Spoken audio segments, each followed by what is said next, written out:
समाज जिसने अपनी शेरनी बेटी को एक बार नहीं चार बार भारत के सबसे बड़े प्रदेश उत्तर प्रदेश की सरकार में एक शासक बना के बिठाया। हम बाबा साहब के बच्चे हैं जिन्होंने भारत को संविधान दिया, तो हम देने वालों में से हैं, लेने वालों में से नहीं। तो आज हम भाजपा और कांग्रेस दोनों को एक मन की बात नहीं सुनाएंगे, हम कुछ काम की बात सुनाते हैं।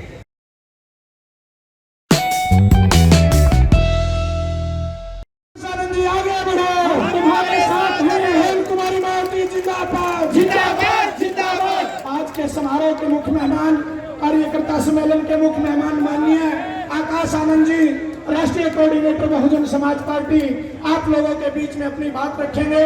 माननीय आकाश आनंद जी।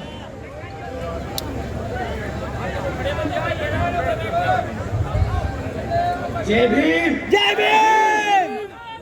अभी आवाज नहीं आई भैया, आवाज नहीं आ रही। जय भीम जय भीम।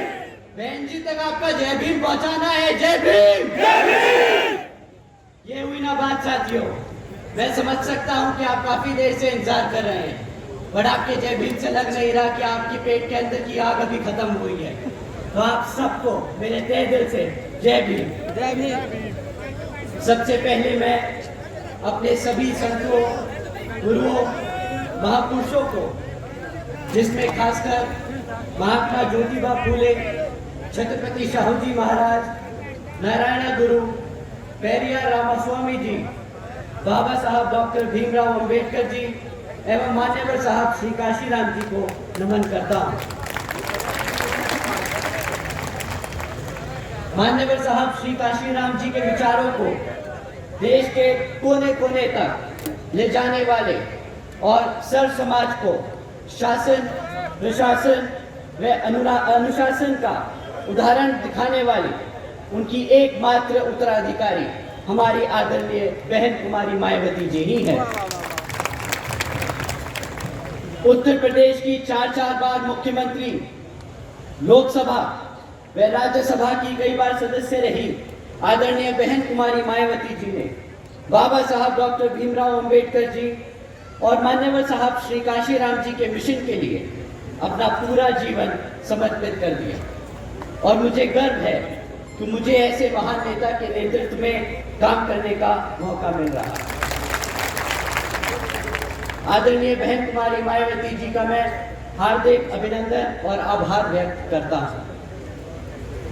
हरियाणा प्रदेश की इस पावन धरती पर खड़े होकर आप सबके सामने अपनी बात रखने का जो सौभाग्य मुझे मिल रहा है, तो इसके लिए मैं आप सभी का तहे दिल से आभार व्यक्त करता हूं।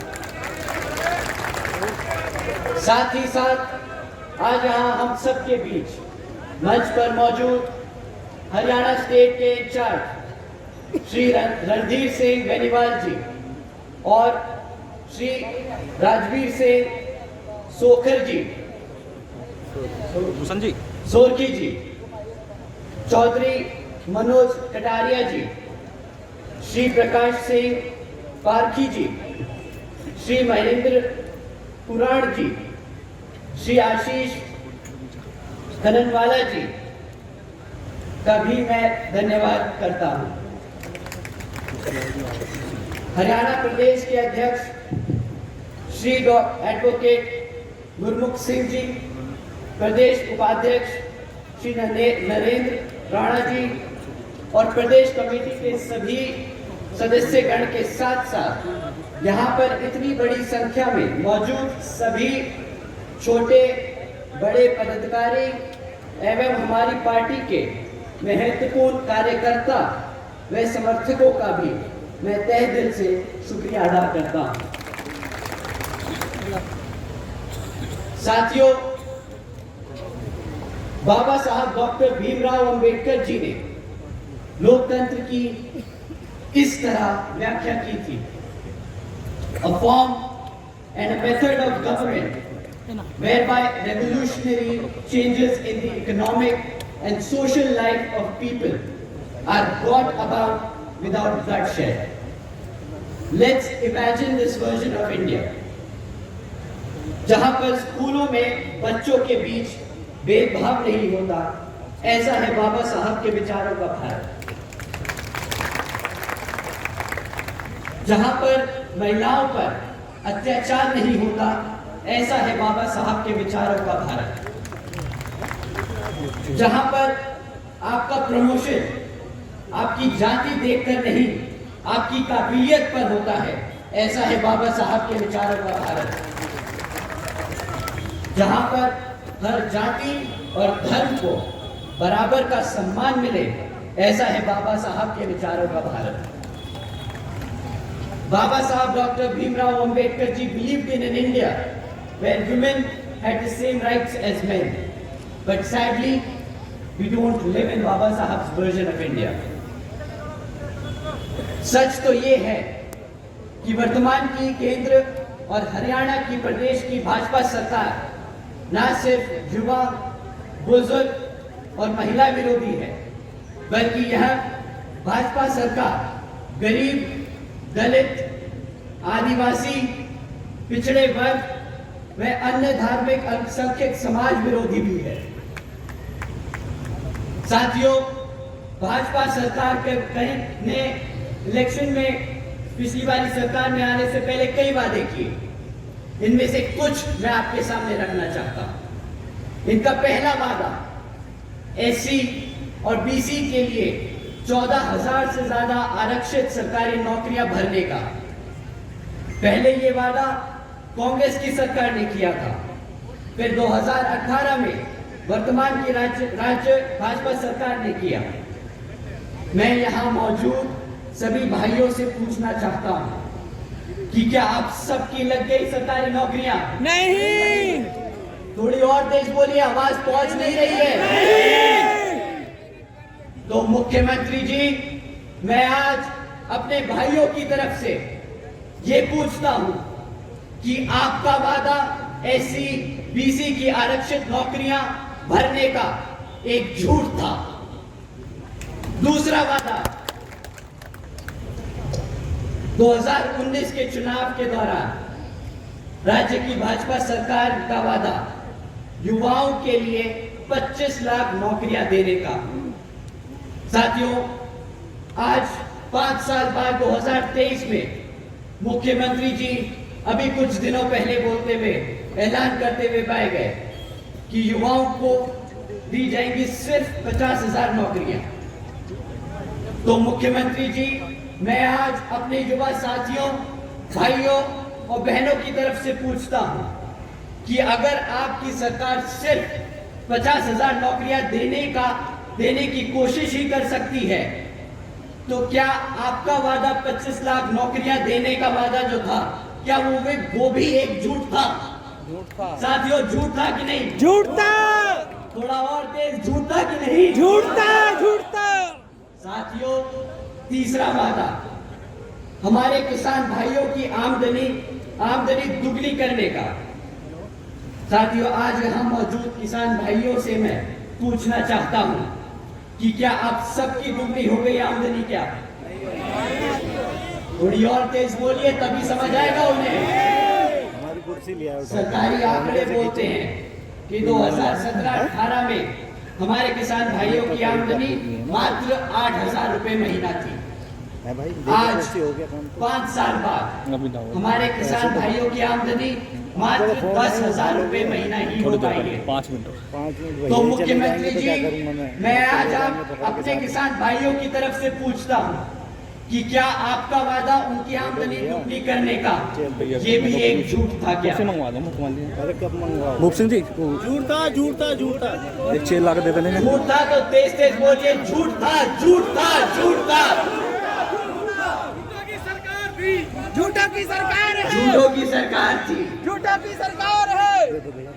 साथियों, सच तो ये है कि यहाँ की भाजपा सरकार ना सिर्फ नाकाम रही एससी बीसी की आरक्षित नौकरियां भरने में, ना सिर्फ नाकाम रही हमारे युवाओं को 25 लाख नौकरियां देने में, ना सिर्फ नाकाम रही हमारे किसान भाइयों की आमदनी दुगनी करने में, तो मुख्यमंत्री जी, जो झूठ और धोखा आपने यहाँ की गरीब जनता और हमारे बहुजन समाज को दिया है, वह किसी से छिपा नहीं।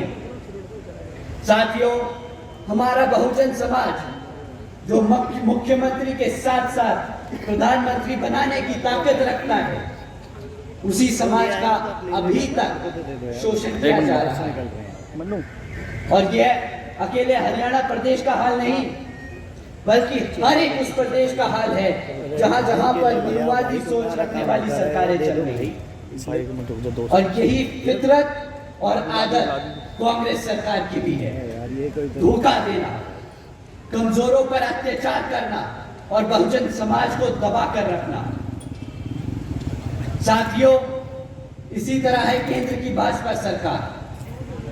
केंद्र की सरकार का वादा 10 करोड़ नौकरी देने का, वो लाएंगे, आप ले लेना। केंद्र की सरकार का वादा महंगाई कम करने का, केंद्र की सरकार का वादा गरीबी खत्म करने का। क्या यहाँ बैठे मेरे साथी लोग बता सकते हैं कि लग गई उनकी नौकरियां? क्या आप लोगों के लिए हो गई महंगाई कम? क्या आप लोगों की बड़ी आमदनी? नहीं। साथियों,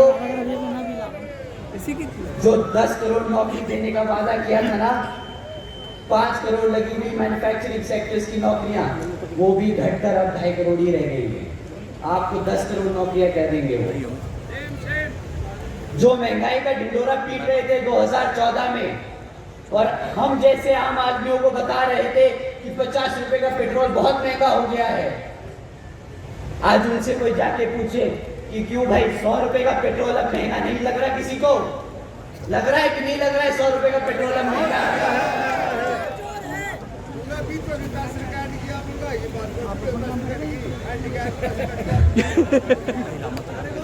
दादा, सही बोला आपने, सही बोला, आपका गुस्सा जायज है।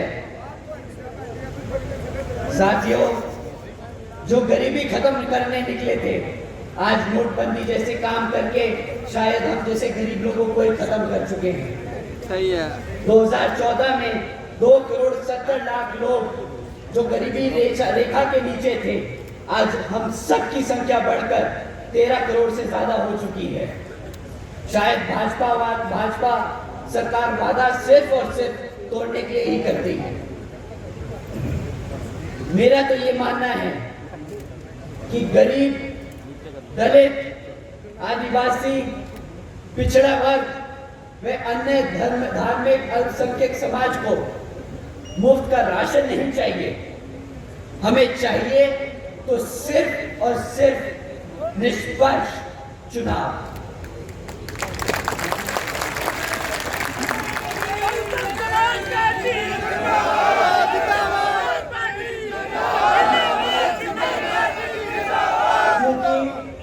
साथियों, हम बाबा साहब के बच्चे हैं और आपका और अपना हक मांगते नहीं, छीनना जानते हैं। यही है बहुजन समाज, वो समाज जिसने अपनी शेरनी बेटी को एक बार नहीं 4 बार भारत के सबसे बड़े प्रदेश उत्तर प्रदेश की सरकार में एक शासक बना के बिठाया। हम बाबा साहब के बच्चे हैं जिन्होंने भारत को संविधान दिया, तो हम देने वालों में से हैं, लेने वालों में से नहीं। तो आज हम भाजपा और कांग्रेस दोनों को एक मन की बात नहीं सुनाएंगे, हम कुछ काम की बात सुनाते हैं। एक लीडर होता कैसा है, एक मुख्यमंत्री होता कैसा है, और एक प्रधानमंत्री को होना कैसा चाहिए। बहन जी ने कानून व्यवस्था के साथ साथ राज्य की सामाजिक व्यवस्था के लिए कई काम किए। बहन जी ने देश में पहली बार सरकारी कॉलेजेस के स्टूडेंट हॉस्टल्स में अन्य पिछड़े वर्गों के छात्रों के लिए 27% आरक्षण की व्यवस्था की। बहन जी ने हमारे सभी संतों गुरुओं और महापुरुषों को सम्मान में कई जिले और यूनिवर्सिटीज उनके नाम पे रखी गई, जैसे Gautam Buddha university, Ambedkar university, Chhatrapati Shahuji Maharaj university, Mahatma Jyotiba Phule नगर, महामाया नगर, संत कबीर नगर एवं गौतम बुद्ध नगर। बहन जी ने सावित्रीबाई फूले बालिका शिक्षा योजना के तहत 7 लाख से ज्यादा बच्चियों को 12वीं तक की शिक्षा प्राप्त करने हेतु 600 करोड़ रुपए से ज्यादा की कीमत इन बच्चों को अपने पैरों पर खड़ा कर एक उज्जवल भविष्य देने के लिए खर्ची। जिंदाबाद जिंदाबाद जिंदाबाद जिंदाबाद जिंदाबाद जिंदाबाद साथियों,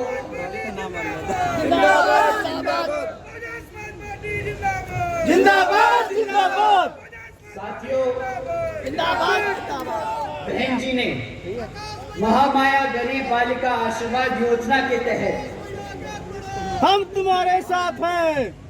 बहन जी ने महामाया गरीब बालिका आशीर्वाद योजना के तहत 3,25,000 बच्चियों को 1 लाख रुपए सीधा उनके बैंक खातों में देने का काम किया। साथियों, बहन जी ने इस योजना के तहत 3,250 करोड़ रुपए सीधा बच्चियों के बैंक खातों में भेजे। कौन सी सरकार ने इतना पैसा हमारी बच्चियों पे खर्चा है? आज बता सकता है तो कोई बताए। भारतीय जनता पार्टी एक तरफ 20 लाख रुपए देने का झूठा ढिंढोरा पीटती है और न ही दे पाती है। हम खोखली योजनाएं नहीं चलाते इन भाजपा और कांग्रेस वालों की तरह। हमारी बहन जी ने अपनी बेटियों, अपनी माताओं, अपनी बहनों और अपने समाज के लिए ऐसे काम करके दिखाए। आदरणीय बहन जी ने अपने शासनकाल में 12,500 करोड़ की लागत से हमारे SC, ST, OBC व आदिवासी समाज के 3,50,000 से ज्यादा परिवारों को महामाया आवास योजना के तहत अपना खुद का घर दिया। कौन सी सरकार दे पाई है?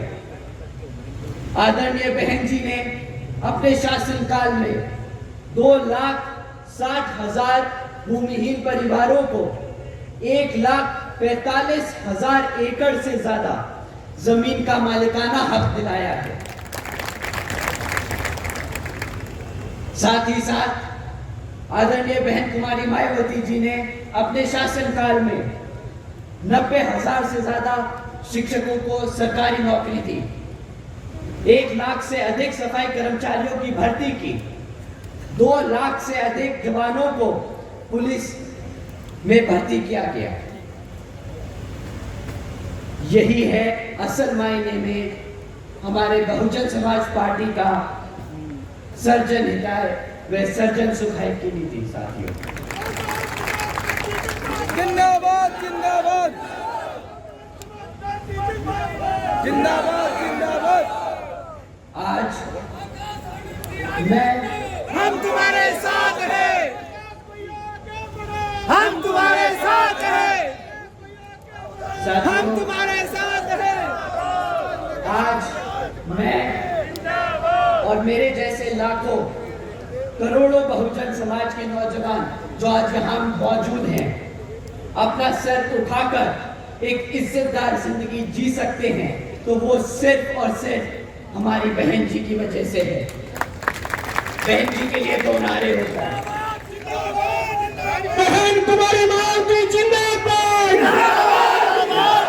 बहन कुमारी मायावती जिंदाबाद, बहन कुमारी मायावती जिंदाबाद।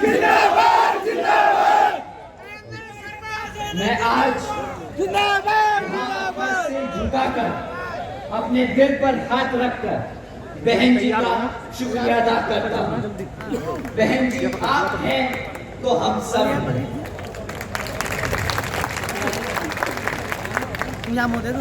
तो साथियों, आप और हम सब एकजुट होकर समाज के हर एक व्यक्ति को बसपा से जोड़ने का काम करेंगे और आने वाले लोकसभा आम चुनाव में बता देंगे कि हम आ रहे हैं।